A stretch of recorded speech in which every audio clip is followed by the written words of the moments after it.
H-min sekian sebelum Lebaran. Ada misalnya bagi yang beragama Katolik atau Kristen ya, nanti bulan depan biasanya diberikan. Ya. Ada tunjangan cuti.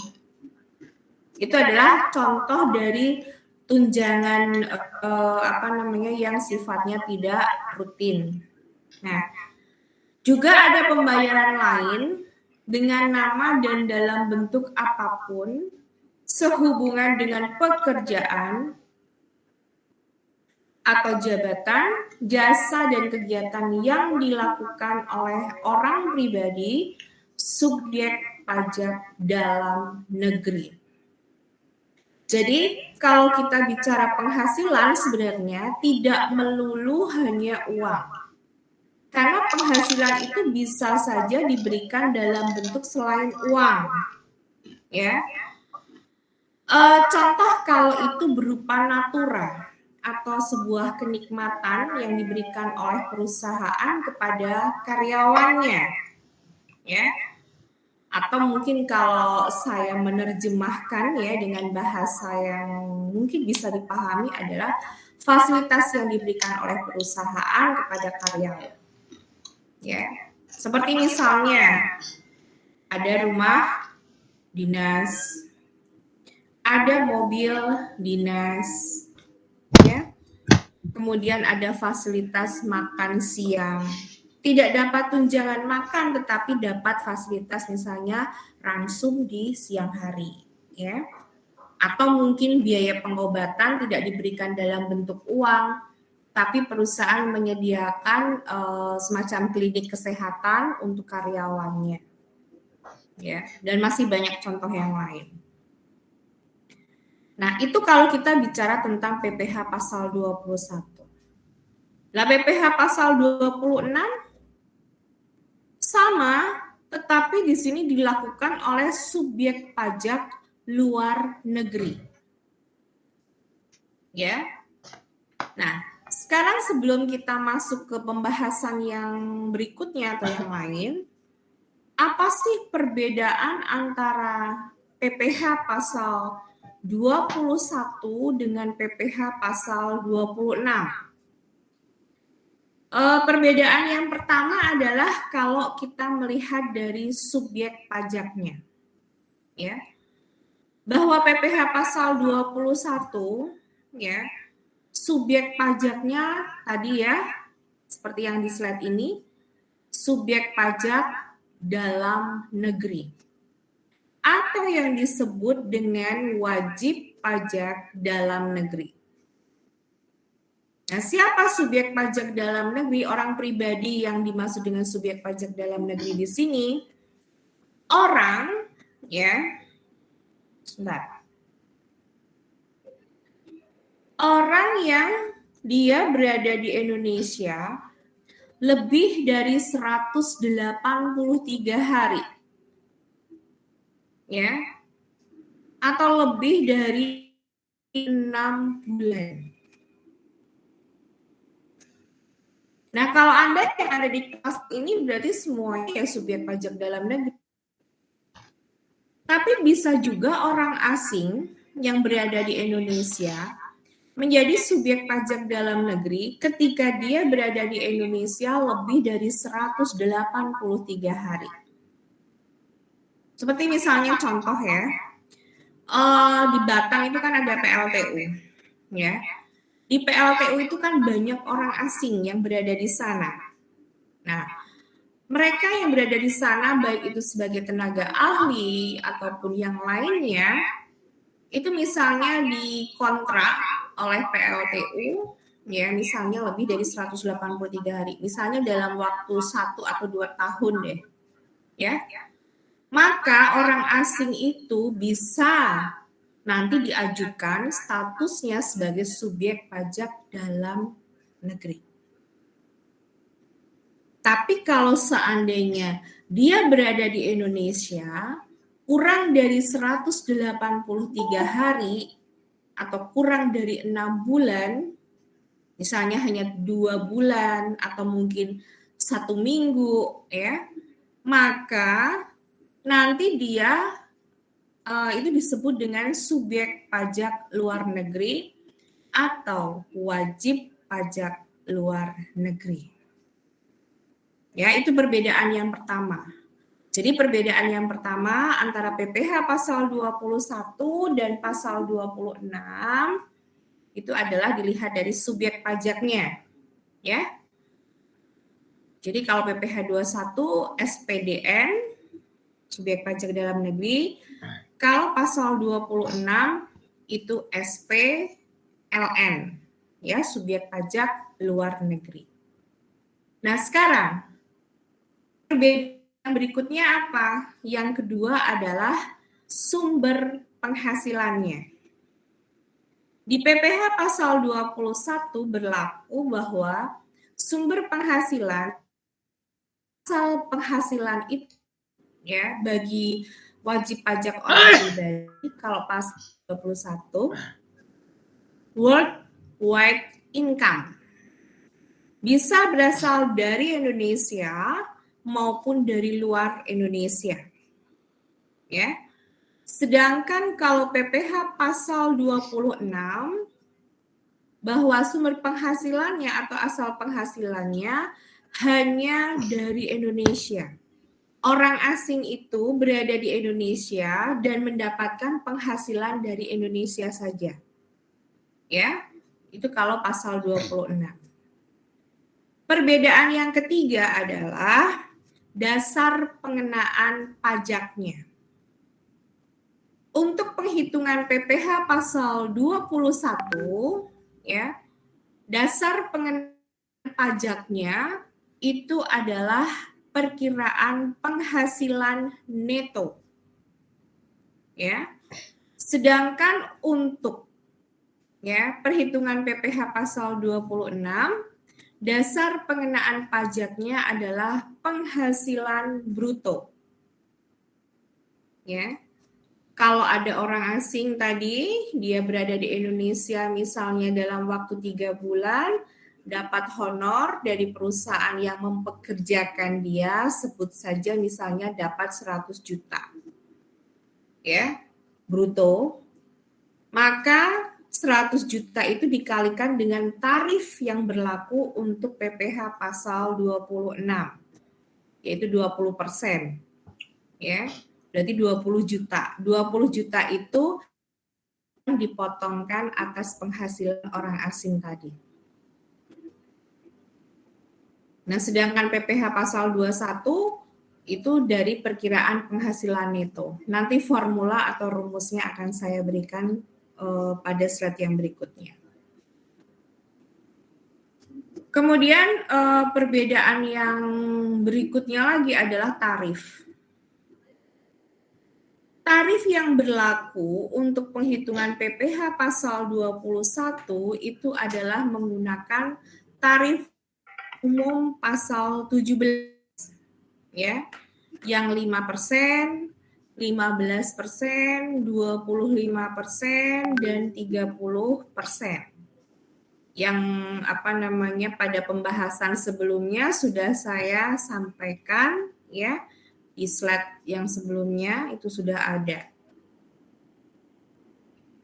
Ya, kemudian untuk PPh pasal 26 tarif yang berlaku itu 20%. 20% ini bisa digunakan sepanjang antara negara Indonesia dengan negara asal orang tersebut tidak ada yang namanya perjanjian penghindaran pajak berganda, ya, atau tax treaty. Jika memang ada ya sebuah perjanjian ya penghindaran pajak berganda antar kedua negara, Indonesia dengan negara asal orang tersebut, orang asing tersebut, ya, maka tarif yang digunakan adalah tarif yang disepakati dalam perjanjian tersebut. Ya. Nah, perbedaan berikutnya adalah ya sifat dari pajaknya. Di PPh pasal 21 ya, sifatnya tidak final, sedangkan di pasal 26 bersifat final. Ya. Selanjutnya, perbedaan berikutnya adalah pelaporan SPT. Untuk PPh pasal 21 ya, wajib pajak ya itu wajib lapor SPT tahunan. Sedangkan untuk PPh pasal 26 tidak ada kewajiban melaporkan SPT tahunan karena memang kurang dari 183 hari. Itu adalah perbedaan antara PPh pasal 21 dengan pasal 26. Sampai di sini penjelasan saya bisa dipahami?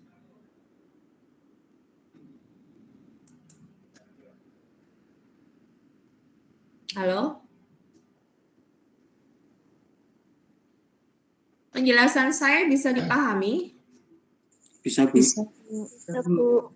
Loh, tak takoni. Mohon maaf izin bertanya, Bu. Silahkan.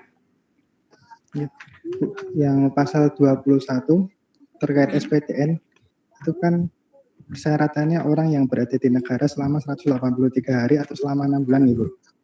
Nah, itu sifatnya mengikat atau persetujuan dari orang tersebut, Bu. Yang namanya ya orang pribadi tersebut berada di Indonesia lebih dari 183 hari itu adalah bunyi dari undang-undangnya. Orang pribadi tersebut bisa dianggap sebagai subjek pajak dalam negeri ketika memenuhi persyaratan atau kriteria tadi. Berada di Indonesia lebih dari 183 hari atau 6 bulan ya, secara berturut-turut dalam 12 bulan. Ya. Kalau dikatakan mengikat, itu sebuah persyaratan artinya mengikat dong. Iya kan? Bisa dipahami? Bisa, Bu. Terima kasih, Bu. Oke. Artinya apa? Bahwa ketika ya, kalau kita kan sudah otomatis kan, kita, saya, Anda ya, itu kan wis jelas berada di Indonesia lebih dari 183 hari bahkan bertahun-tahun kan. Artinya apa? Ya otomatis kita subjek pajak dalam negeri. Ya. Tetapi pemahaman ini ya akan berbunyi atau diberlakukan ketika misalnya ada orang asing yang masuk ke Indonesia. Ya. Nah, ketika dia masuk ke Indonesia misalnya sebagai tenaga kerja ya yang diperbantukan atau ditugaskan pada sebuah perusahaan tertentu. Nah, ini yang berlaku seperti itu. Jadi kalau dia misalnya tadi PLTU itu kan banyak orang asingnya kan. Nah, ketika dia mempekerjakan orang dari misalnya dari Cina atau mungkin dari negara lain ya. Nah, dia itu mempekerjakan orang-orang tersebut di Indonesia di sini itu berapa waktu, berapa bulan gitu loh. Kalau hanya sekedar 1, 2, 3 bulan, berarti dia nanti penghasilan yang diterima akan dipotong PPh pasal 26. Kenapa? Ya karena sesuai dengan undang-undangnya bahwa orang pribadi tersebut berada di Indonesia tidak lebih dari 183 hari. Kurang kan? Sehingga kenanya pasal 26. Nah, tapi kalau orang asing tadi yang dipekerjakan berada di Indonesia, ya, atau nanti dia akan tinggal di Indonesia, punya niat tinggal di Indonesia, lebih dari 183 hari, lebih dari 6 bulan, misalnya kontraknya 2-3 tahun gitu, maka dia pada saat datang kan dokumennya ada kitas dan sebagainya toh, ya. Kartu izin untuk tempat domisili dan lain-lain. Itu nanti diurus kalian, dan juga untuk terkait dengan aspek pajaknya, maka nanti statusnya si karyawan tersebut, orang asing tadi yang dipekerjakan tadi adalah sebagai subjek pajak dalam negeri. Apa? Ya karena berada di Indonesia, dia akan berada di Indonesia lebih dari 183 hari. Sehingga nanti kenanya bukan pasal 26, tapi pasal 21. Bisa dipahami penjelasan saya, Mas?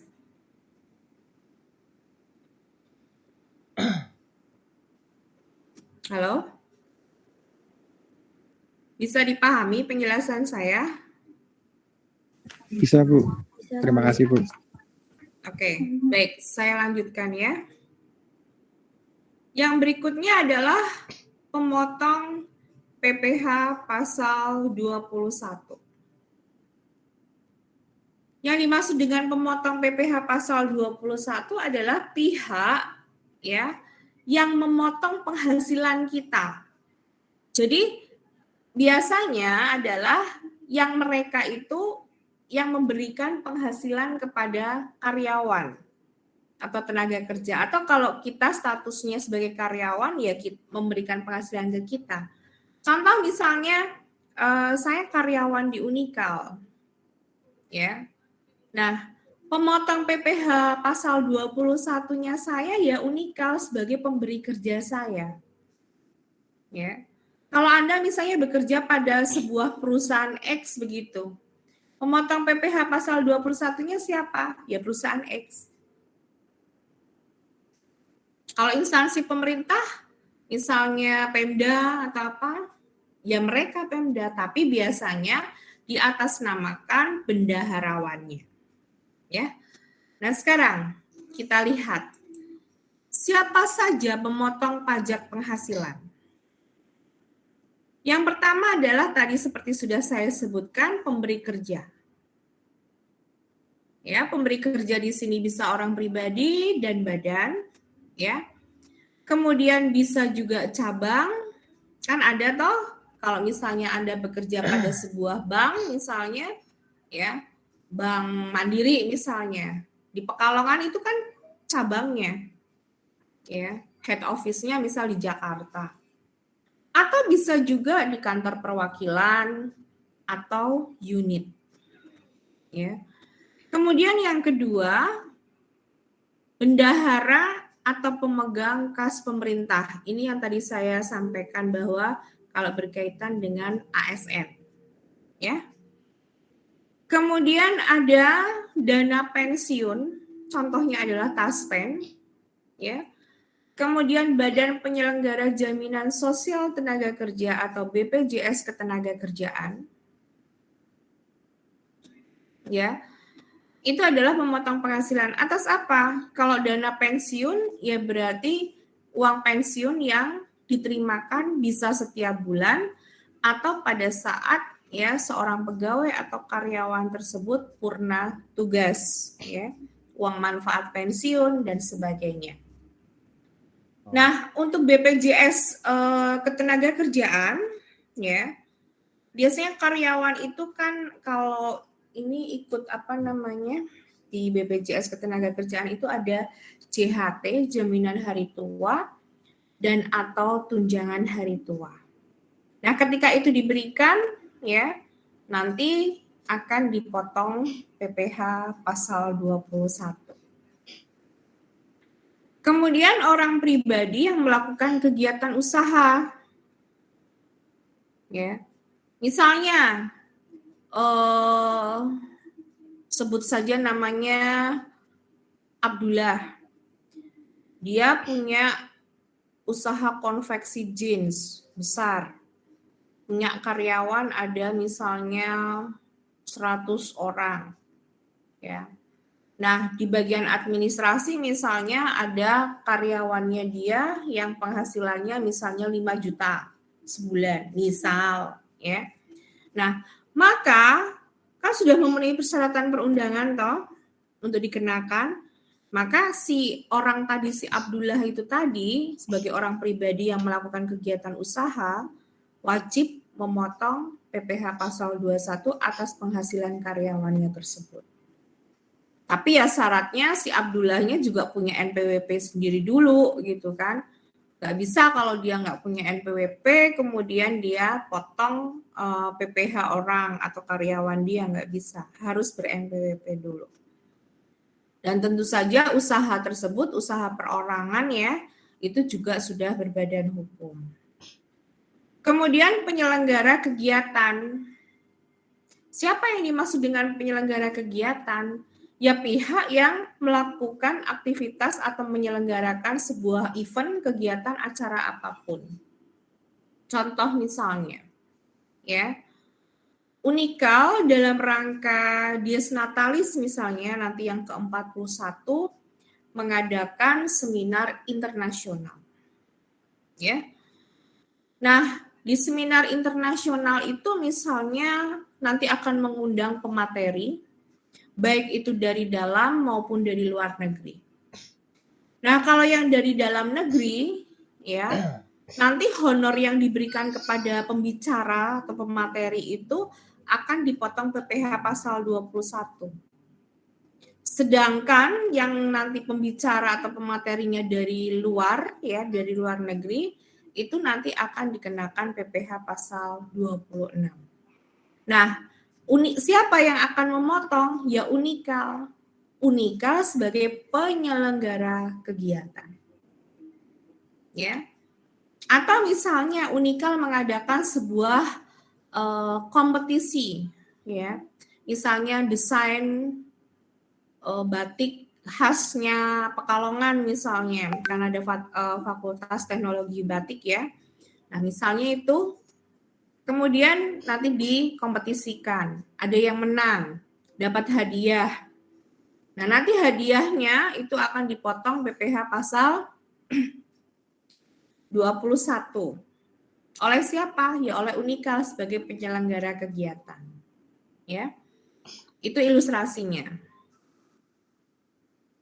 Bisa dipahami sampai di sini? Bisa, Bu. Bisa, Bu. Oke, baik saya lanjutkan. Ya. Kemudian, siapa saja yang dikenakan PPh pasal 21? Ini yang tadi saya bilang, bahwa penghitungan PPh pasal 21 itu bisa dikatakan mudah, tapi juga tidak. Kenapa? Karena formulanya ya itu disesuaikan dengan kelompok ini.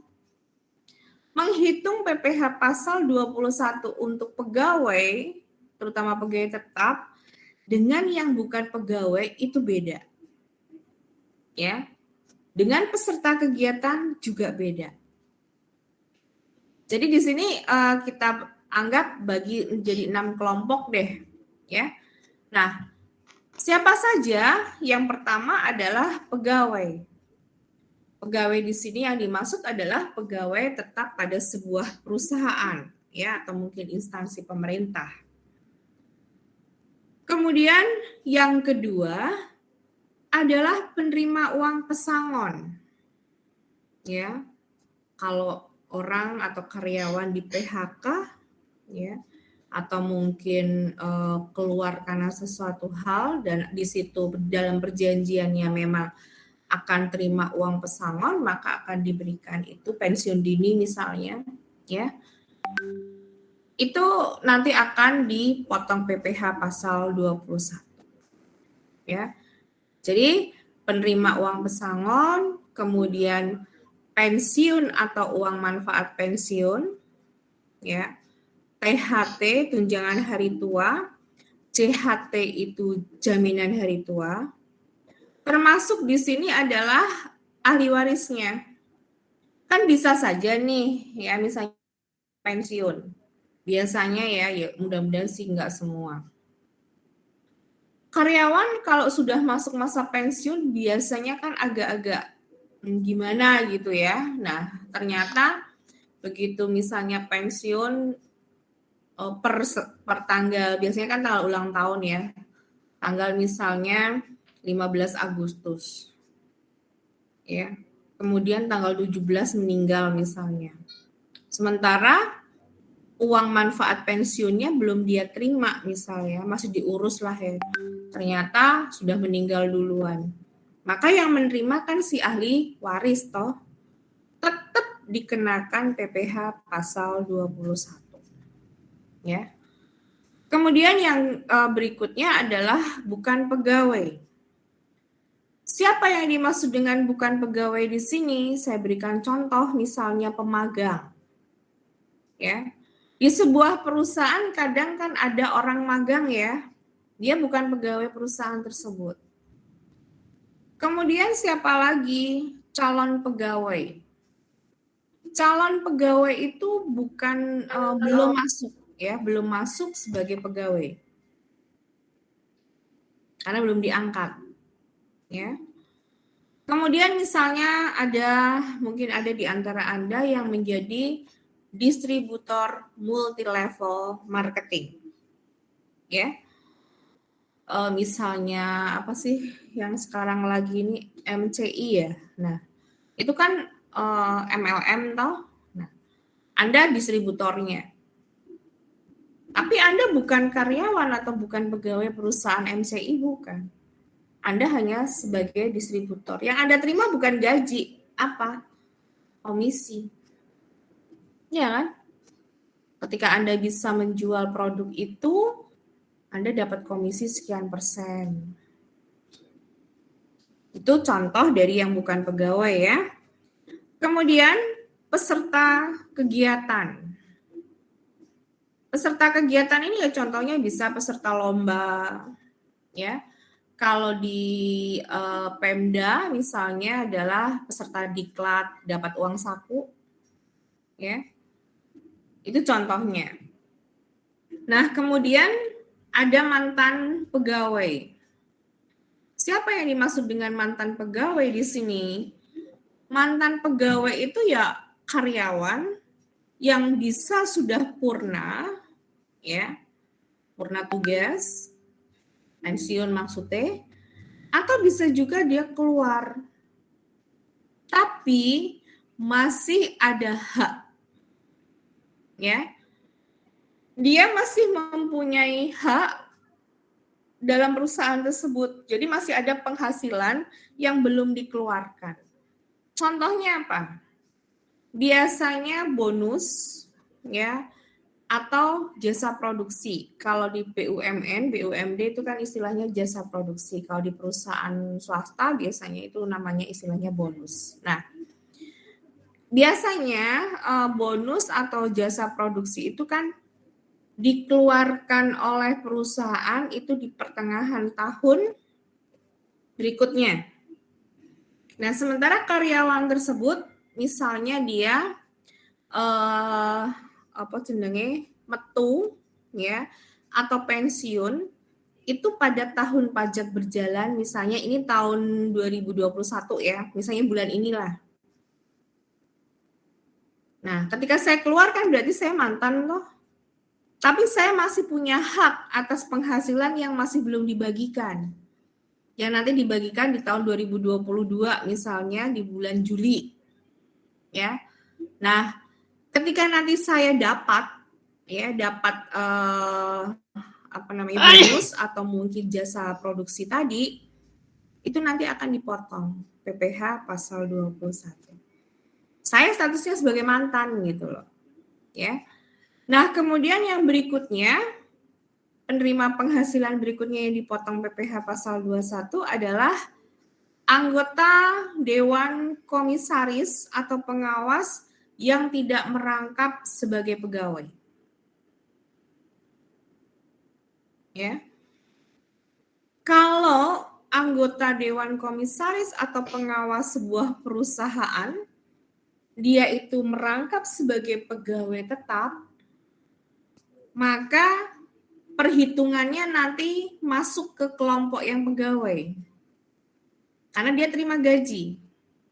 Tapi kalau yang anggota Dewan Komisaris atau pengawas yang tidak merangkap sebagai pegawai, penghasilan yang diterima istilahnya adalah honor. Ya. Dan itu akan dikenakan PPh pasal 21.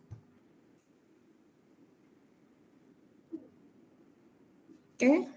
Ya, selanjutnya penghasilan yang dikenakan PPh pasal 21 itu apa saja? Tadi sudah sedikit saya singgung ya di awal. Penghasilan yang dikenakan PPh pasal 21 itu ada penghasilan pegawai tetap, baik itu yang teratur maupun yang tidak teratur. Ya. Kemudian ada penghasilan penerima pensiun secara teratur yang diterimakan setiap bulan.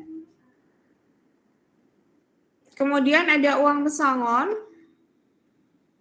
manfaat pensiun, tunjangan hari tua atau jaminan hari tua yang dibayarkan sekaligus, ya, yang pembayarannya melewati jangka waktu 2 tahun. Kemudian ada penghasilan pegawai tidak tetap atau tenaga kerja lepas. Tadi yang saya katakan upah itu loh, ya. Kemudian ada imbalan kepada bukan pegawai. Imbalan kepada bukan pegawai, ya. Tadi yang saya contohkan misalnya kepada pemagang, ya, capek, kemudian distributor multilevel marketing. Kemudian imbalan kepada peserta kegiatan. Nah, peserta kegiatan yang dimaksud di sini tadi sudah saya jelaskan, lah imbalannya berupa apa? Bisa uang saku. Ya. Kalau misalnya biasanya ini yang sering dapat itu adalah ini yang apa? ASN. Kalau ada kegiatan diklat, kemudian ada FGD ataupun mungkin kegiatan-kegiatan lain yang biasanya ada uang sakunya, itu nanti biasanya akan dikenakan PPh pasal 21. Ya. Kemudian yang berikutnya adalah imbalan kepada Dewan Komisaris atau pengawas yang bukan merupakan pegawai tetap pada perusahaan yang sama. Tadi juga sudah saya jelaskan. Imbalan kepada mantan pegawai, kemudian penarikan dana pensiun oleh pegawai. Ini adalah penghasilan yang dikenakan PPh pasal 21. Nah, yang berikutnya adalah nilai uang sebagai dasar penentuan besarnya penghasilan. Yang perlu Anda pahami di sini bahwa terkadang penghasilan yang diterima oleh seorang karyawan ya itu ya memang kalau di Indonesia lazimnya diberikan dalam bentuk mata uang rupiah. Kalau mata uang rupiah sih nggak ada masalah ya, nggak ada problem karena sesuai dengan yang diterima. Anda misalnya dapat 100 juta, ya itulah yang diterima 100 juta. Tetapi bagaimana ketika seorang karyawan ya, misalnya dia bekerja di perusahaan asing misalnya yang gajinya itu diberikan dalam mata uang negara asalnya misalnya ya bisa US dollar atau mungkin yen ataupun apa, maka Anda harus mengkonversikan dulu ya mata uang asing tersebut dengan mata uang rupiah. Ya, dikonversikan dengan menggunakan kurs Menteri Keuangan. Ya. Kenapa kok dipertegas kursnya Menteri Keuangan? Karena di luar sana ada 3 jenis kurs yang berlaku. Ada kurs bank devisa, ya, itu biasanya untuk jual beli falas, ya. Kemudian ada kurs tengah BI, ya. Kemudian ada kurs Menteri Keuangan.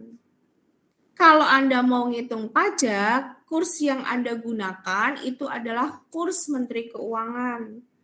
Kalau Anda bacaannya itu koran atau surat kabarnya Bisnis Indonesia, ya, itu ada kurs Menteri Keuangan, kurs tengah BI, kurs Bank Devisa. Nek bacaane apa? Korannya itu Pos Kota ya ora ono, ya, atau mungkin koran lokal nggak ada. Kompas juga ada sih, Kontan ada, Kompas ada, ya. Dan itu biasanya setiap minggu nanti dikeluarkan kurs yang berlaku. Tidak tiga-tiganya loh ya. Nanti kalau misalnya Anda ketemu soal atau kasus, terus apa jenenge ada informasi 3 jenis kurs mau hitung kabeh enggak, tapi hanya satu kurs Menteri Keuangan itu yang apa namanya yang dipakai, ya, yang dipakai untuk menghitung pajak. Nah, kemudian ya, misalnya penghasilan itu tadi seperti yang saya sampaikan, bisa saja diterima dalam bentuk natura atau kenikmatan. Maka nanti akan dikonversikan dengan harga pasarnya berapa. Ya. Misalnya sembako. Oleh beras lawe kilo, terus misalnya lagi ada minyak, telur, dan lain-lain. Pokoknya nek diuangkan, itu misalnya seharga 500.000. Nah, 500.000 itu apakah diberikan dalam bentuk sembako barang, bahan sembako, atau dalam bentuk uang? Kalau dalam bentuk uang, maka nanti ketika Anda menghitung penghasilan bruto, ya, itu masuk, ya, masuk sebagai penghasilan. Tapi kalau diberikan dalam bentuk barang, ya, misalnya bahan sembako senilai atau seharga 500.000, tapi Anda terimanya beras dan tetek bengek yang lain, maka itu tidak bisa dikatakan atau tidak bisa nanti masuk dalam perhitungan komponen penghasilan bruto.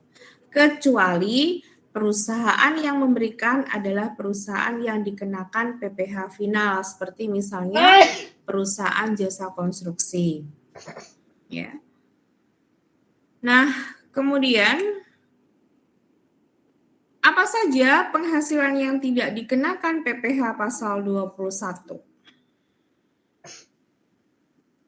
Yang pertama adalah pembayaran manfaat atau santunan asuransi kesehatan, kecelakaan, jiwa, dwiguna, dan beasiswa.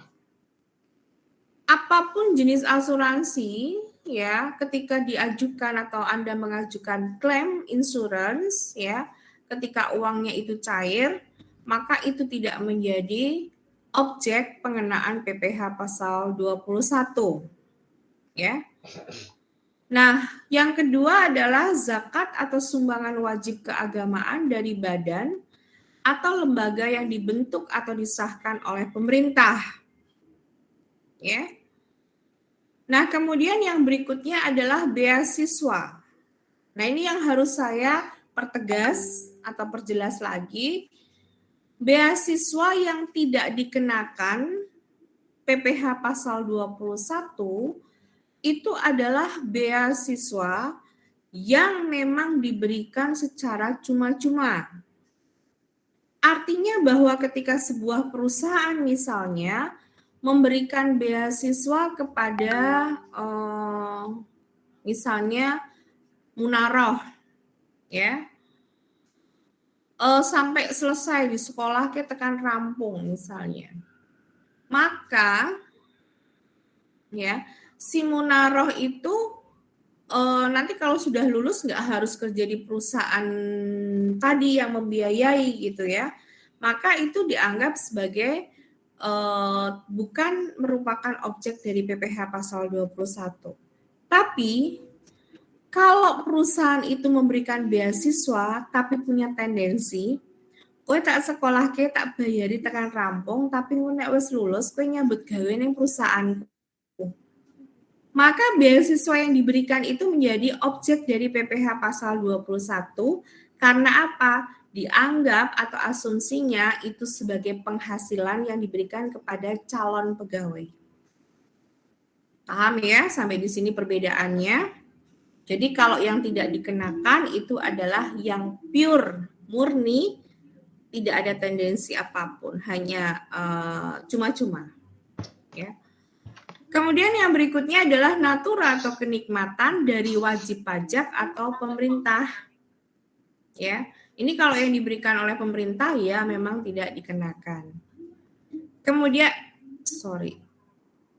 Kemudian iuran pensiun kepada dana pensiun yang telah disyahkan oleh Menteri Keuangan, ya, iuran THT atau JHT yang dibayar oleh pemberi kerja.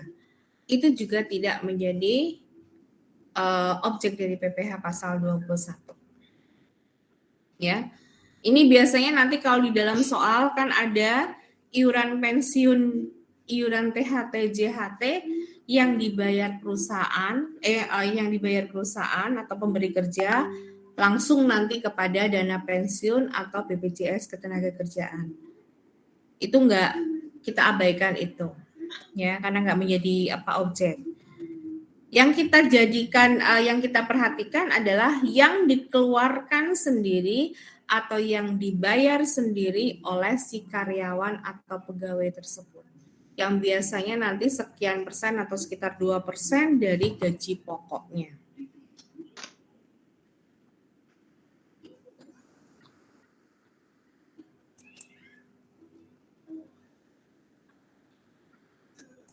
Gimana? Penjelasan saya bisa dipahami?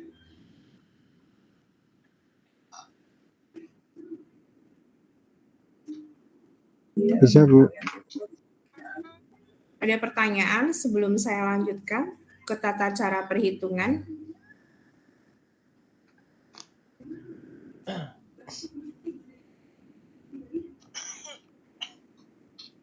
Bu, untuk NPWP yang digunakan untuk pemotongan honor itu NPWP perusahaan atau Suara yang jelas Mas tanyanya. Suaranya yang jelas. Untuk NPWP yang digunakan pemotongan pajak itu NPWP orang yang bekerja atau perusahaan, Bu? Untuk honorarium untuk honor. Yang pertanyaan saya, terima honor siapa? Perusahaan apa orangnya? Apa Orangnya. karyawannya? Berarti NPWP-nya siapa? Berarti pegawainya, Bu, kerja. Terjawab? Oke, kasih. Ya. Kalau kita bicara PPh pasal 21, berarti kita itu sedang bicara siapa? Individu kan? Kan yang terima penghasilan siapa? Anda atau perusahaan? Anda kan? Kita kan? Yang gaji siapa? Perusahaan tempat kita kerja. Sehingga kita, ya, bagi Anda yang statusnya sebagai karyawan atau pegawai yang punya NPWP, maka nanti yang akan dipotong ya sesuai dengan tarif normal. Kita yang punya NPWP ya kita yang dipotong dong. Ya. Perusahaan yang memotong penghasilan kita. Karena apa? Karena perusahaan itu yang memberikan penghasilan kepada kita. Lah berarti nanti pajaknya masuk ke perusahaan, Bu. Ya enggak masuk ke perusahaan, masuk ke negara. Jadi gini loh, ya. Ben ora bingung gini. Aku ya, saya umpamakan saya, ya. Saya itu karyawan pada Unikal. Ya. Saya punya NPWP. Setiap bulan saya itu dapat penghasilan gaji wes misalnya gitulah ya, dan tetek punya yang lain dari Unikal. Maka Unikal sebagai pemberi kerja saya ya Setiap bulan itu akan memotong PPh pasal 21 atas penghasilanku. Sampai di sini paham? Nah, penghasilan saya yang dipotong Unikal itu tidak kemudian masuk ke Unikal, enggak. Tapi kemana? Yo disetor kening bank, masuk ke negara. Ya. Jadi yang sudah dipotong orang mong aku. Jadi semua karyawan, baik itu karyawan non dosen maupun dosen itu semua sama ya. Nah, itu nanti secara kolektif ya dipotong berapa hitungannya gitu kan, tentu saja Bu Lina dengan Pak Rektor kan beda gitu kan. Nah, itu nanti berapa semuanya, terus nanti oleh Unikal, bendahara Unikal ya, itu akan dibayarkan ke bank ya, yang nanti masuk ke kas negara. Nanti ada namanya. Jadi setiap dari saya dan teman-teman saya itu nanti akan diberikan sebuah bukti pemotongan bahwa yang namanya Kamalina itu dari bulan Januari sampai dengan Desember 2021 penghasilannya sekian, dipotong PPh pasal 21 sekian. Bisa dipahami? Ya. Jadi uang yang dipotong, penghasilan yang sudah dipotong itu tidak masuk ke Unikal, enggak. Tapi masuk ke negara. Tapi bukan saya nanti langsung yang motong dewe, kemudian saya bayarkan sendiri, enggak. Tapi oleh pemberi kerja saya. Ini yang disebut dengan withholding tax assessment system. Ya. Jadi penghasilan yang dipotong ya terhadap karyawan atau pegawai oleh si pemberi kerja. Pemberi kerja ki yo kuwi ngitungke, motong, bayarke, nglaporke. Bisa dipahami penjelasan saya, Mas Jeffrey dan yang lainnya? Bisa Bu, bisa. Makasih Bu. Oke. Ya. Ada lagi? Silakan. Bu, izin bertanya. Ya, silakan Mbak. Tadi berarti kan untuk PPh 21 itu milik pribadi ya, Bu? Iya kan sudah saya sebutkan di awal, orang pribadi kan? Iya. Terus apa hubungannya dari penghasilan yang dikenakan PPh 21 kayak pegawai tetap baik teratur maupun tidak, itu apa hubungannya, Bu? Hubungan yang gimana maksudnya? Misal ada imbalan kepada mantan pegawai, itu tuh maksudnya Nah, tadi sudah saya jelaskan toh. Imbalan kepada mantan pegawai sudah saya jelaskan toh tadi. Iya, kurang paham sih, Bu. Misalnya begini, ya saya sebut saja Anda, Elisa, ya. Anda kan bekerja misalnya Anda rasa cengar-cengir rungokke se, ya. Coba dengerin saya, ya. Eliza Azahra, ya, adalah karyawan pada perusahaan ABC, ya. Nah, pada perusahaan ABC itu, misalnya ini bulan November, Anda misalnya keluar, resign lah, ya. Nah, ketika Anda resign bulan ini, ya, berarti kan Anda statusnya sudah bukan menjadi pegawai perusahaan tersebut kan, menjadi mantan kan, ya kan, mantan pegawai.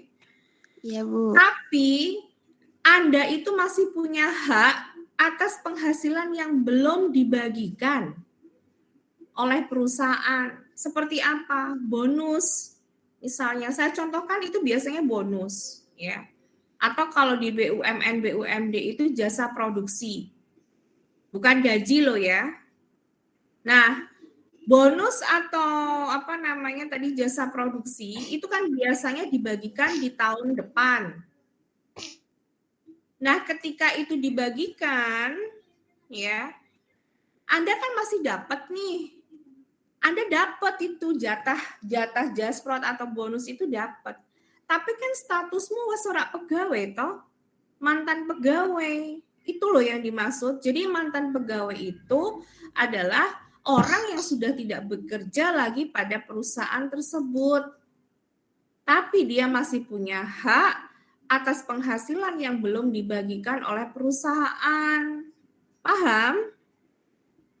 Iya, paham, Bu. Berarti, tapi kalau misal penghasilannya itu apa? Imbalannya itu tidak keluar dari perusahaan, itu ada sanksinya nggak, Bu, perusahaannya? Loh, kan tergantung kebijakan dari perusahaan. Iya kan? Perusahaan itu akan mengeluarkan bonus atau jasprot atau tidak, itu kan kebijakan dari perusahaan.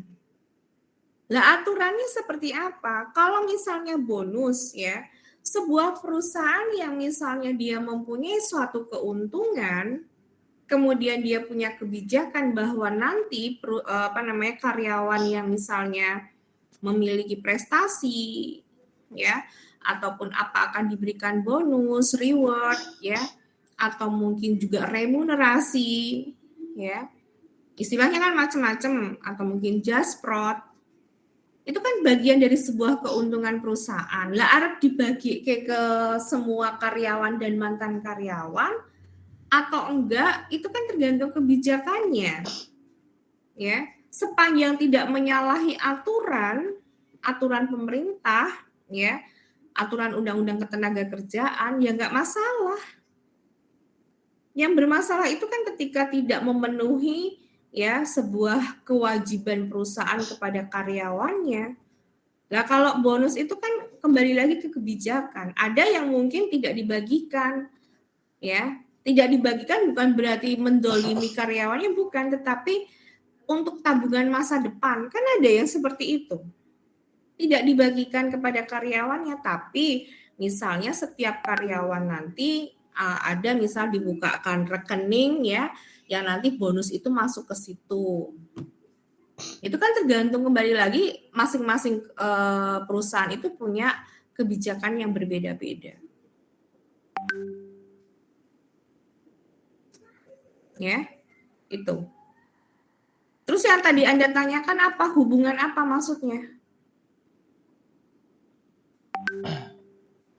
Itu tuh kalau misal perusahaan tuh wajib nggak sih, Bu, mendaftarkan karyawannya gitu ke apa namanya, ke pajak gitu? Sepanjang penghasilan yang diterima oleh karyawannya itu memenuhi persyaratan perundangan, ya wajib. Ya wajib.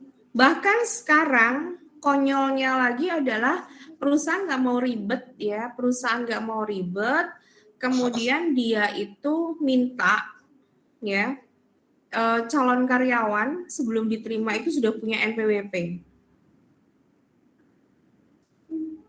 Jadi masuk itu dia sudah punya NPWP, mau itu penghasilannya masih di bawah ya, ataupun sudah memenuhi persyaratan perundangan, itu dua NPWP. Padahal kan aturannya harus memenuhi persyaratan perundangan dulu. Tapi ya nggak apa-apa juga sih. Ya. Oke, Bu, makasih. Oke. Ada lagi?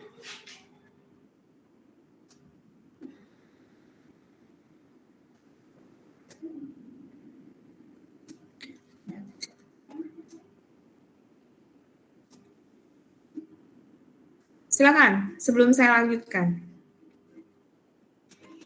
Haris Anwar ada? Haris Anwar ada nggak? Ada, Bu. Silakan nyalakan kameranya. Saya bukan radio yang harus didengar, apa yang hanya sekedar didengarkan, kecuali saya pakai rekam layar. Jessica Hindarto ada? Jessica Hindarto?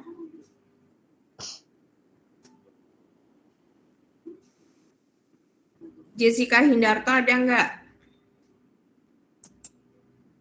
Baik, kalau nggak nyaut, saya remove. Firman Aditya ada?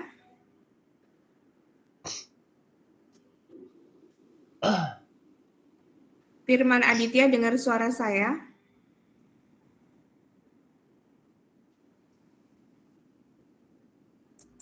Oke.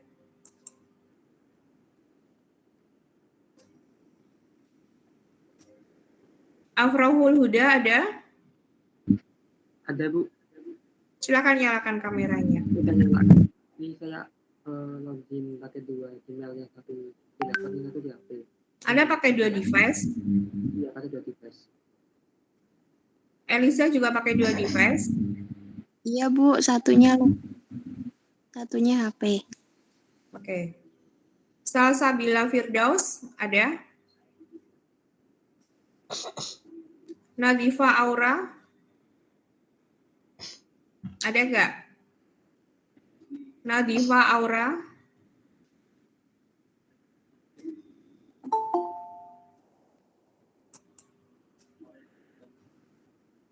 Nadifa Aura?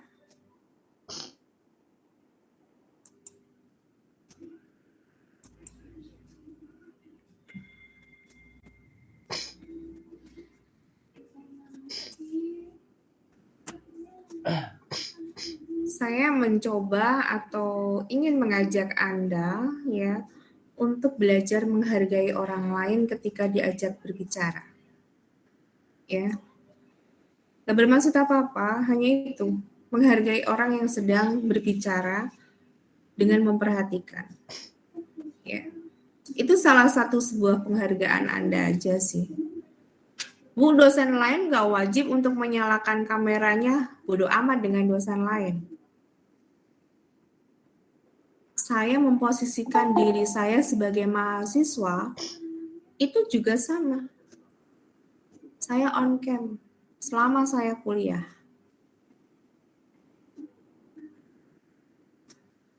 Karena saya menghargai dosen saya. Saya close itu kalau pas misalnya lagi mau ke belakang, mau ke kamar mandi atau apa. Itu pun saya izin. Tapi selama perkuliahan ya saya on cam. Dan dosen saya waktu itu semuanya wajib on cam. Ya. Nggak on cam, langsung nggak main kayak saya panggil dulu, enggak. Remove langsung. Anda mau kuliah niat apa enggak? Kalau niat kuliah, nyalakan kameranya. Langsung kami nggak berani macem-macem kalau sudah seperti itu. Padahal segede tua kabeh loh ya, segede tua keseakunan gitu loh. Ya, itu kami nggak berani macem-macem. Kalau kuliah ya wes, kuliah.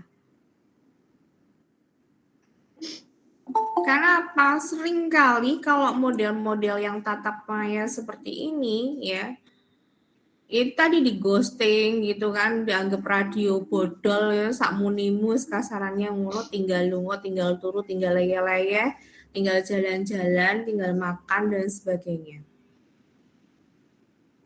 Ya. Kalau saya memang ya seperti itu. Pengen Anda itu tanpa harus saya perintah sebenarnya. Dan juga tidak hanya untuk mata kuliah saya sebenarnya. Ya mata kuliah yang lain. Cuman kan ya ada yang wajib on cam, ada yang enggak. Mungkin yang wajib on cam ya hanya saya, mungkin bisa juga. Karena kalau saya lihat itu ya kalau Mas Jeffrey ngupload posting kuliah ya, peteng kabeh sini mau jendeng-jendeng otok. Nah, kalau saya ngono sungkan temen ngulang gitu loh. Mending saya pakai WAG kalau modelnya kayak gitu. Ya kan? Kalau mau telekonferensi ya melek kabeh, saya melek, Anda melek, ya seperti ini gitu loh. Jadi interaksinya ada. Lo lagi ngapain gitu kan? Nggak harus pakai jas atau pakai baju bagus atau apa, enggak. Yang penting apa? On cam. On cam bahwa Anda itu cun gitu loh. Ya. Itu sebagai bentuk sebuah penghargaan dalam kita berinteraksi secara maya. Ya. Dan juga saya sambil ngapal, saya juga oh yang namanya Jeffrey itu kayak gini toh ya. Jadi nanti kalau misalnya sudah offline atau ketemu di kampus, sopo sih? Ya. Karena saya mungkin ketemu kelas Anda kan di 2 tahun inilah ya, 2 tahun ini kan tatap maya terus kalau nggak salah. Belum pernah lihat secara fisik kan, sehingga kalau sama sekali kan, makanya saya putuskan semester ini ya sudah pakai teleconference, kayak Google Meet lah yang gratisan gitu. Kalau pakai Zoom jarang kok Bulina pakai Zoom boros gitu kan, ngentek-ngentek kayak kuota. Padahal ya podo wae nih, ya. Oke, baik saya lanjutkan. Andrew Fana ada nggak? Hadir, Bu. Nek hadir tampilkan wajah. Mungkin kayak Mas Ainun Najib ya, begitu gabung join sudah langsung on cam dia. Sayangnya belum on cam, dianya sudah on cam. Ya. Yaitu saya berikan apresiasi, bukan ngalem ya Mas ya, tapi ya saya berikan apresiasi. Menunjukkan bahwa Anda memang serius belajar. Ya bos juga, tapi paling tidak itikadnya sudah baik, itu yang saya apresiasi di situ. Terima kasih ya Mas Ainun ya. Baik, Sama-sama Bu. Mohon maaf izin bertanya Bu. oh silakan, sebelum saya lanjutkan silakan tanya. Nek iso jawab ya tak jawab. Oke. Tadi di awal siapa saja yang dikenakan pasal 21. Tadi Bu berstatement mudah tapi juga tidak karena formulanya disesuaikan. Yang dimaksud disesuaikan di sini bagaimana Ibu? Terus untuk pertanyaan yang kedua, apabila penghasilan tersebut sebagai natura, maka dihitung atau dikonversikan dalam bentuk uang.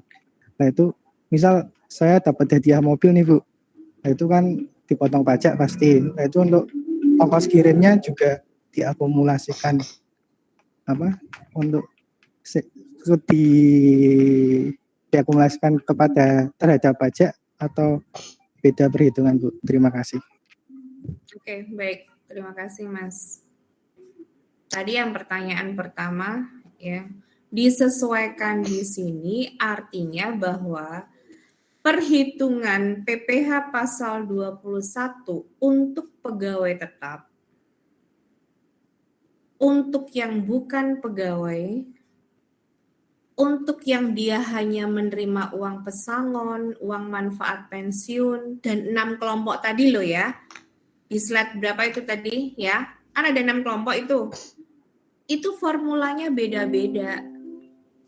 Artinya kita menggunakan formula atau rumus menghitung pegawai tetap dengan menghitung PPh pasal 21 untuk bukan pegawai itu berbeda Mas. Rumusnya ngono loh.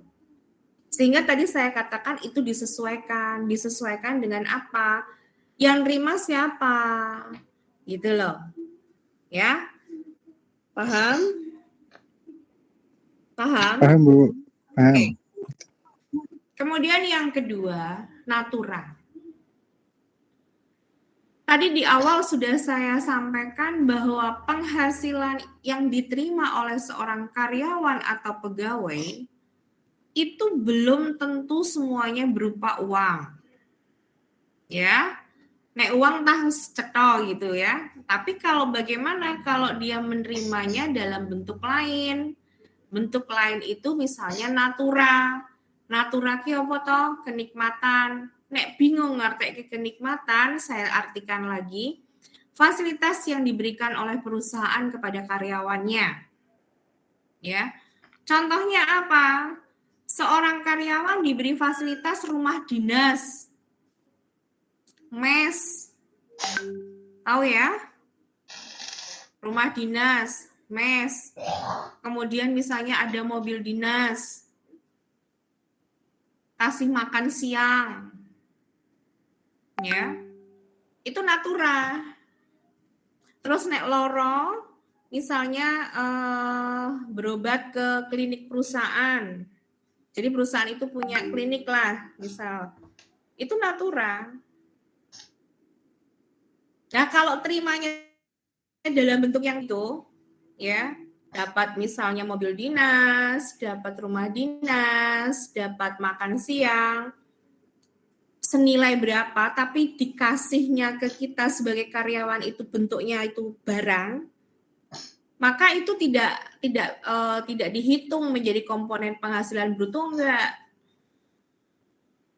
Tapi kalau misalnya jatah makan siang kita itu dihitungnya adalah jadi tunjangan makan, maka tunjangan makan itu nanti akan dihitung dalam penghasilan bruto, nambah penghasilan bruto dhewe lo selain gaji, ngono maksudnya, paham? Paham? Ya, itu. Nah, kalau yang ditanyakan Mas Ainun itu beda konteks lagi tuh, hadiah.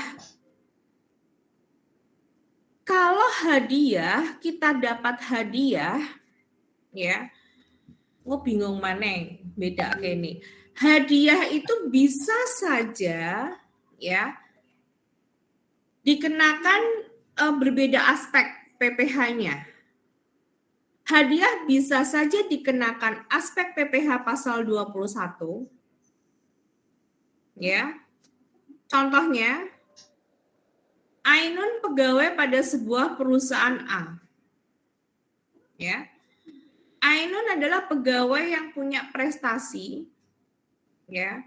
Sehingga perusahaan itu memberikan apresiasi berupa hadiah dalam bentuk misalnya uang 20 juta misalnya. Maka hadiah yang diterimakan Ainun itu akan dikenakan PPh pasal 21. Yang pertama ya. Kasus contoh yang kedua yang dikenakan PPh pasal 21 untuk hadiah, misalnya, Universitas Pekalongan dalam rangka Dies Natalis ke-41 nanti di tahun 2022 misalnya ya, menyelenggarakan lomba karya tulis ilmiah. Ya. Kemudian Anda ikut, misalnya si Reni Mustikasari melu, ya. Kemudian Rizka Febriani ikut, kelas ini ikutlah misalnya. Kemudian menang, misalnya Reni menang, dapat hadiah. Maka hadiah yang diberikan kepada Reni itu kan atas sebuah prestasi toh. Unikal wajib memotong PPh pasal 21 atas penghasilan Reni tersebut. Bu, lah saya belum punya NPWP. Ya nggak masalah. Karena kalau PPh pasal 21 punya NPWP atau enggak tetap dikenakan. Sepanjang penghasilannya memenuhi persyaratan perundangan loh ya. Tapi nanti tarifnya berbeda antara yang punya NPWP dengan yang tidak. Itu kalau dikenakan PPh pasal 21. Ya. Nah, hadiah bisa dikenakan PPh pasal 23. Lah hadiah yang dikenakan PPh pasal 23 itu hadiah yang seperti apa, Bu? Hadiah yang dikenakan PPh pasal 23 itu adalah hadiah ya yang antara perusahaan ya, yang diberikan oleh perusahaan kepada perusahaan. Unilever memberikan hadiah kepada distributornya. Distributor Unilever kan perusahaan juga toh. Nah, atas apa?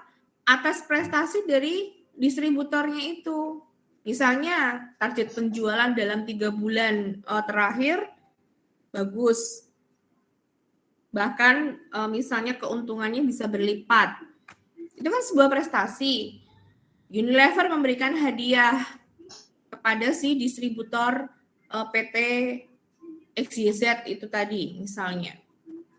Maka itu dikenakan PPh pasal 23. Jadi kalau pasal 23 itu tidak individu ya. Dari perusahaan badan ke badan, perusahaan ke perusahaan. Perusahaan di sini adalah bisa CV, bisa UD, atau bahkan mungkin sesama PT misalnya. Tapi kalau yang pasal 21, perusahaan atau badan ke individu. Ya. Nah, kemudian hadiah itu bisa juga dikenakan aspek PPh final pasal 4 ayat 2. Itu adalah hadiah undian. Contoh, misalnya Anda iseng ngirim kelo kupon, ya. Kemudian Anda masukkan dalam kotak, terus suatu saat diundi, nama Anda keluar. Ainun dapat sepeda motor, misalnya PCX. Ya. Itu bukan pasal 21, itu pasal 4 ayat 2 final. Besarnya berapa? 25% dari nilai hadiah itu. PCX regane piro? Ya, off-road-nya berapa? Ya, itu nanti Anda bayar dulu sebelum Anda bawa pulang PCX-nya. Makanya kenapa banyak terjadi penipuan, ya, modus penipuan yang berkaitan dengan hadiah. Jadi misalnya Anda ditelepon atau dihubungi oleh perusahaan abal-abal A misalnya. Selamat Mbak Reni Mustikasari, Anda mendapatkan 1 unit mobil otok-otok misalnya, ya. Anda untuk bisa mendapatkan itu harus misalnya menyetor pajaknya dulu, pajak undian sebesar ini. Karang oleh mobil otok-otok senengnya nemen kan? Orang mikir gue bener apa ora, langsung yos utang kono kene dan sebagainya, dan mobilnya gue bayar. Itu kan modus penipuan. Karena memang kalau Anda dapat hadiah, ya, Anda bayar dulu itu. Pajaknya dibayar dulu, pajak hadiahnya, baru hadiahnya bawa pulang. Ya. Jadi dasarnya adalah kalau misalnya dapat mobil atau mungkin dapat motor atau rumah dan sebagainya, itu nilai pasarnya berapa? Pasarannya regone piro? Tapi biasanya off the road, ya. Nah, nanti kalau misalnya Bu untuk biaya kirim dan lain-lain itu di luar pajak, ya. Pajaknya itu ya dasarnya dari harga kendaraan atau mobil itu yang belum siap kasanya, masih ya yang dealernya itu, ya. Kalau untuk administrasi lain-lain, biaya kirim dan lain-lain ya ditanggung Anda sebagai pemenang, tapi kan di luar pajak, ya. Itu ya Mas Ainun ya. Jadi setelah Anda belajar PPh pasal 21, harapan saya begini. Anda tidak salah menggunakan sebuah istilah. Kenapa? Salah Anda menggunakan istilah, ya, misal contoh begini ya. Biasanya kalau saya nguji skripsi mahasiswa yang SDM, ya, itu dia bikin kuesioner, ya, gaji dan upah jadiin satu. Kalau saya nguji, saya tanya, responden Anda itu siapa? Pegawai Bu, pegawai bagian apa? Ya, bagian produksi Bu. Bagian produksi itu dia terimanya apa? Gaji atau upah? Karena kebanyakan perusahaan atau pabrik, ya, bagian produksinya itu kan biasanya terimanya adalah upah karena mereka tenaga kerja harian lepas. Walaupun ada misalnya pabrik yang punya pegawai tetap. Nah, itu harus bisa dibedakan. Makanya tadi saya di awal sampaikan, gaji itu biasanya diberikan kepada mereka yang statusnya sebagai pegawai. Pegawai tetap terutama. Karena pegawai tetap itu kan punya hak gaji pokok, gitu, tunjangan, kemudian ada premi asuransi. Walaupun nanti jangan kemudian begini, berarti Bu, aku selama ini didolimi perusahaan, lah kenapa? Lah aku ora oleh premi asuransi ya Bu. Ya, yang perlu Anda pahami bahwa komponen penghasilan bruto yang diterima oleh karyawan atau pegawai, ya, itu adalah disesuaikan dengan kemampuan masing-masing perusahaan. Tidak bisa itu jadi tolok ukur atau standar bahwa aku harus dapat ini. Ya kalau perusahaanmu itu mampu memberikan tunjangan A tekan C, lawang mampu nih mau ngasih gaji pokok misalnya sama premi asuransi tok, tunjangannya paling tunjangan makan itu pun nggak besar misalnya. Ya nggak bisa Bu, ini menurut ini Bu ya, ada catatan tunjangan ini. Lah nek perusahaanmu perusahaan gede bisa. Nah kalau perusahaan kecil, ya sehingga nanti apa yang saya sampaikan jangan kemudian itu jadi patokan bahwa harus seperti itu, enggak ya. Di dalam komponen penghasilan bruto, kalau untuk perusahaan swasta bisa saja perusahaan satu dengan perusahaan yang lain komponennya beda. Kalau ASN relatif sama, yang membedakan itu nanti di golongan toh. Kalau ASN itu, tapi kalau perusahaan swasta itu beda. Antara satu perusahaan dengan perusahaan yang lain, jomok pada kayak kudu podo gitu loh. Makanya saya selalu mengatakan bahwa ketika belajar pajak itu bukan belajar hafalan. Pakai logika. Baca, pahami maksudnya opo.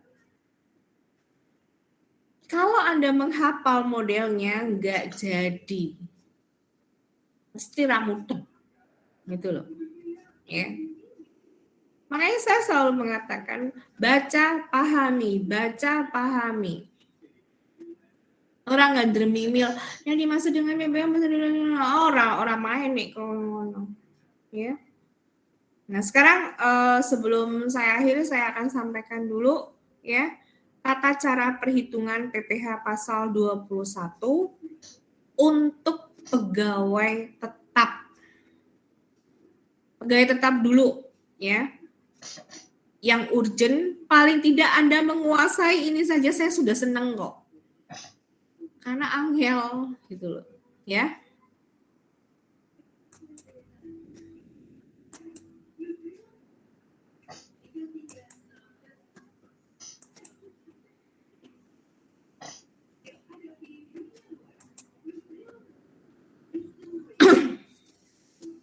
Oke.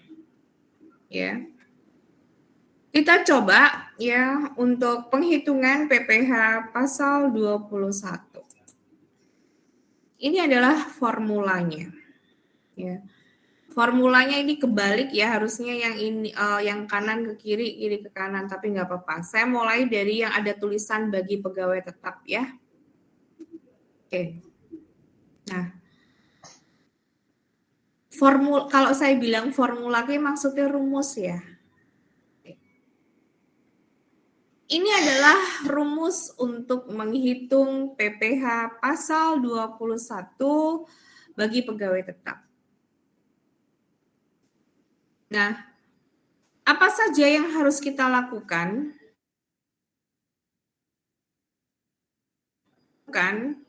Kita itu maksudnya adalah perusahaan, ya. Kita itu adalah maksudnya bendaharawan gaji. Ya. Karena apa? Menghitung PPh pasal 21 itu tidak dilakukan oleh karyawan itu sendiri, tetapi dilakukan oleh perusahaan. Ya, yang dikenakan karyawan yang punya penghasilan, tapi yang menghitung ya sing ngitung ke perusahaan. Paham ya sampai di sini? Jadi tadi pertanyaannya Mas Jeffrey, yang dikenakan siapa? Yang dikenakan karyawannya, bukan perusahaannya. Sing ngitung ke perusahaan. Si Jeffrey arep maksudnya dipotong piro, sing ngitung perusahaan. Kalau Anda kerja di sekolah ya, misalnya di SMP atau SMA atau sekolahan misalnya, ya yang motong adalah pihak sekolahannya itu, bendaharawan gajinya atau siapalah di tempat Anda. Ya. Nah, sekarang yang harus dilakukan yang pertama adalah sebelum menghitung, identifikasikan dulu yang namanya penghasilan bruto. Penghasilan bruto yang diterima oleh karyawan itu komponennya apa saja? 1, gaji pokok. Ya. Yang kedua, ada tunjangan. Tunjangan itu relatif. Ya. Relatifnya adalah tadi tidak bisa kita katakan bahwa satu perusahaan dengan perusahaan lain tunjangannya harus sama. Oke. Kemudian apa lagi? Premi asuransi yang dibayar oleh pemberi kerja. Biasanya ada, ya tergantung ikutnya asuransi apa yang BPJS Ketenagakerjaan itu kan ada jaminan pemeliharaan kesehatan, ya. Kemudian ada jaminan hari tua, kemudian ada jaminan kematian. Apakah ketiga-tiganya ikut atau hanya 2 atau sama sekali enggak? Kalau enggak ikut ya enggak akan ada premi asuransi gitu loh. Itu adalah komponen penghasilan bruto, ya. Mau dirinci lagi misalnya kalau tunjangan di situ dijelaskan, tunjangan yang diterima oleh karyawan A, 1 tunjangan ini itu semua dijumlahkan semua. Ya. Komponennya penghasilan bruto itu dijumlah GKB. Kalau sudah ya, sudah ketemu nih penghasilan brutonya berapa, kemudian dikurangi. Dikurangi apa? Perhatikan ya.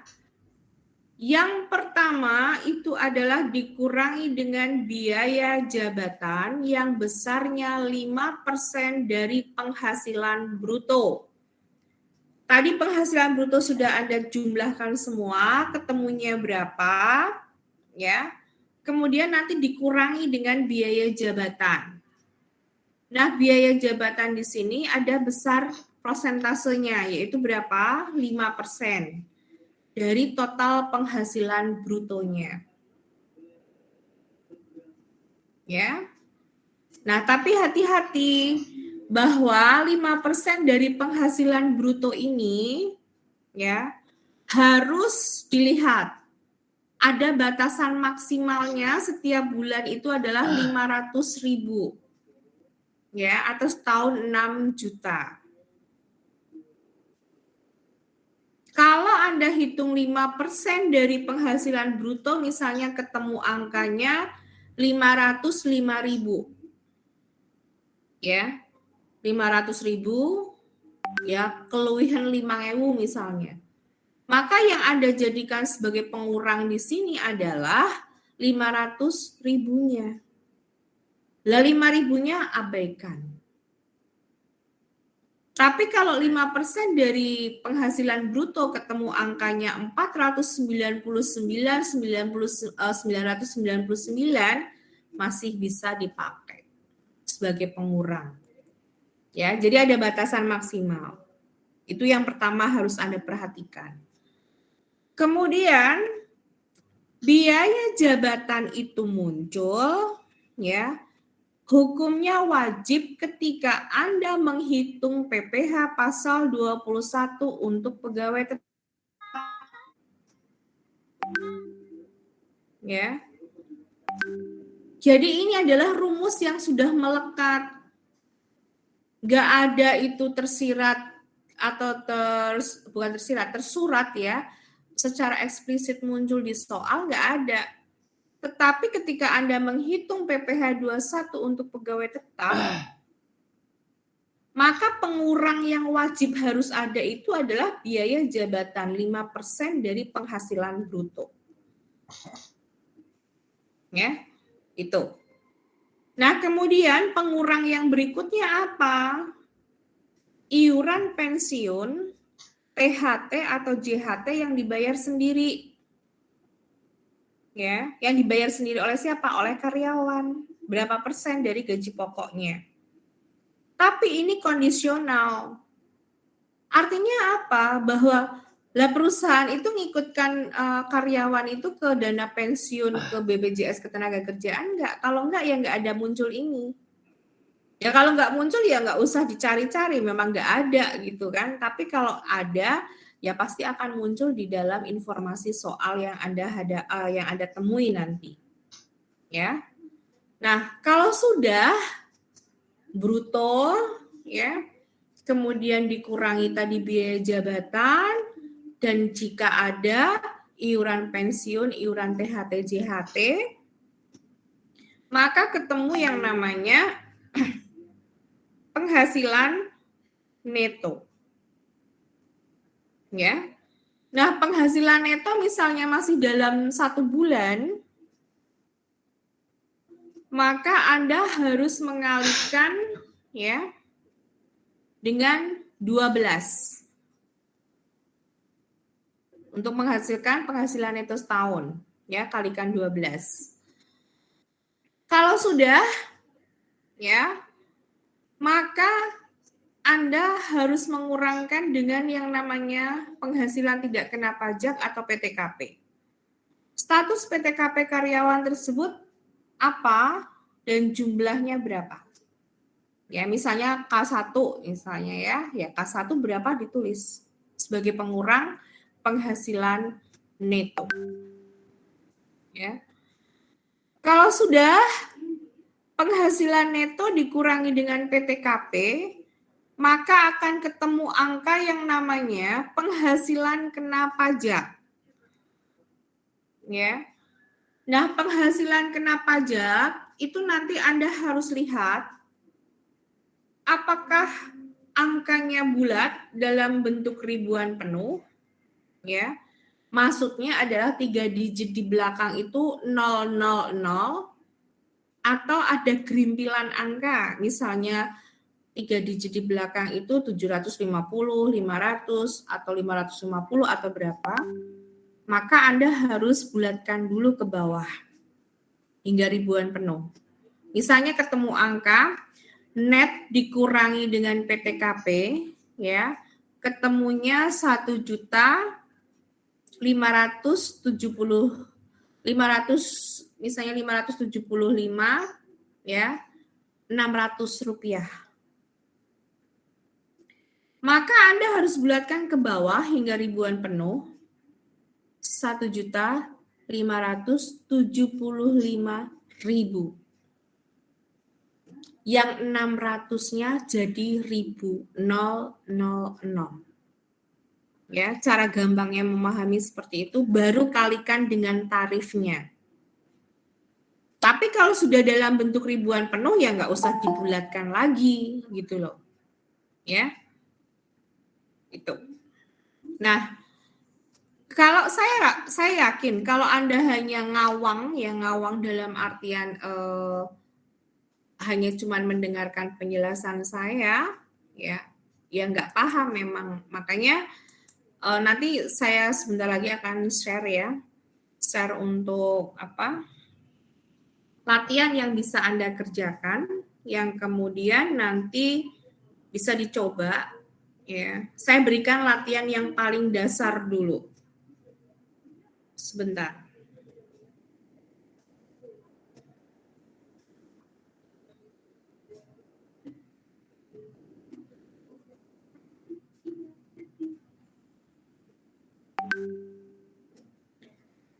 Itu sudah saya share ya, nanti silakan bisa dicoba. Tidak dikumpulkan tidak, tetapi ya kalau nggak dicoba ya nggak bisa gitu loh. Makanya itu dicoba ya. Dari apa yang sudah saya jelaskan malam ini, kalau Anda nggak belajar untuk mencoba menghitung, ya, itu ya nggak bisa. Nah, contoh soalnya mana, Bu? Lihat itu di per nomor 16 yang sudah saya share di di grup di Siakat. Itu kuncinya.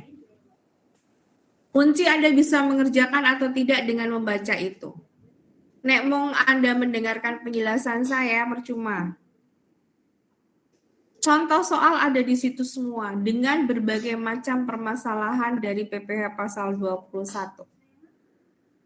Kasus baik kasus dari setiap, misalkan di situ sudah ada contohnya bagaimana menghitung kalau PPh 21 THR, bonus, uang lembur dan lain-lain ada semua. Makanya itu tidak saya berikan secara lisan enggak, tapi silakan itu dibaca. Penjelasan yang saya berikan dilengkapi dengan contoh soalnya sudah saya share di dalam bentuk PDF 66 halaman itu. Lah kok akeh Bu, oh, ya nek gelem. Nah, ora gelem ya ora apa-apa. Kan saya nggak maksa. Saya hanya silakan yang mau belajar ya pahami itu.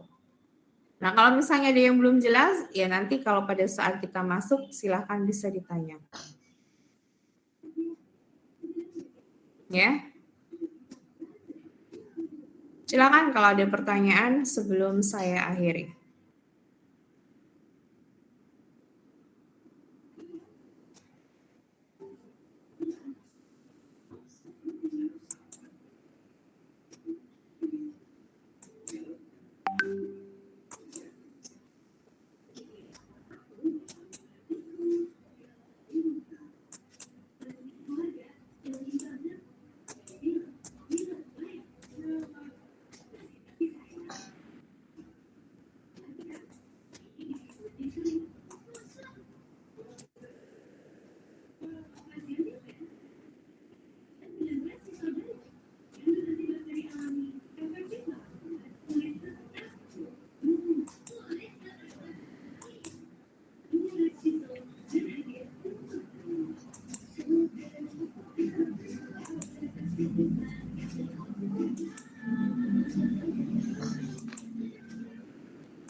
Salsabila Firdausa masih ada?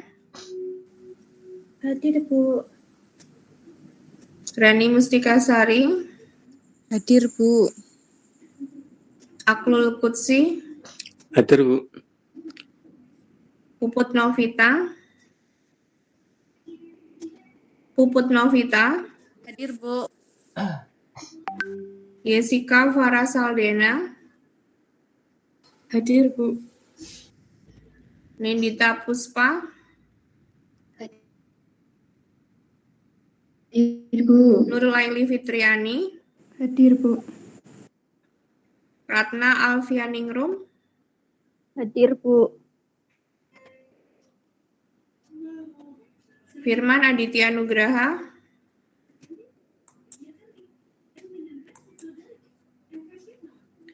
Tadi itu Karisma, tadi di keluar terus nggak bisa masuk lagi. Hadir, Bu. hubungan ora apa jenenge ora on cam kok. Karisma Nova, Hadir, Bu.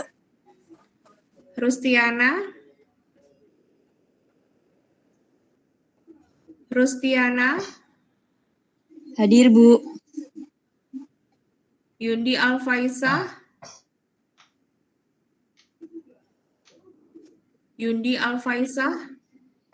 ada enggak?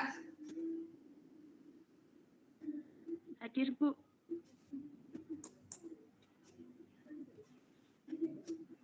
Ada? Andre? Wis tak tokke. Hadir, Bu. Hadir, Bu. Mana orang nyala ke kamera atau oke tenan tak anggap enggak masuk. Dari tadi kelas close by. Haris ada? Hadir, Bu. Agres? Hadir, Bu. Ada enggak? Hadir.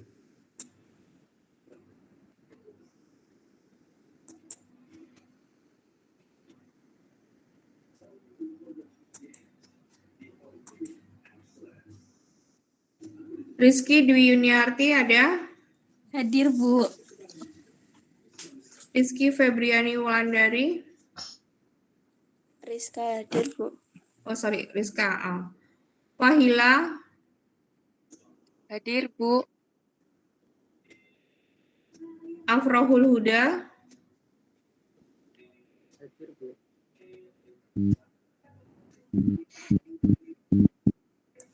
Afrohul Huda?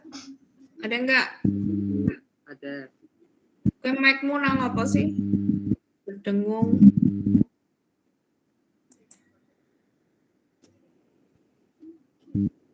Savela Bonita? Savela Bonita ada?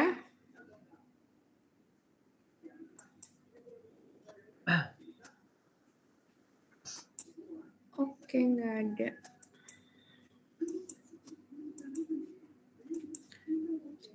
Eliza Salzila Azahra? Hadir, Bu.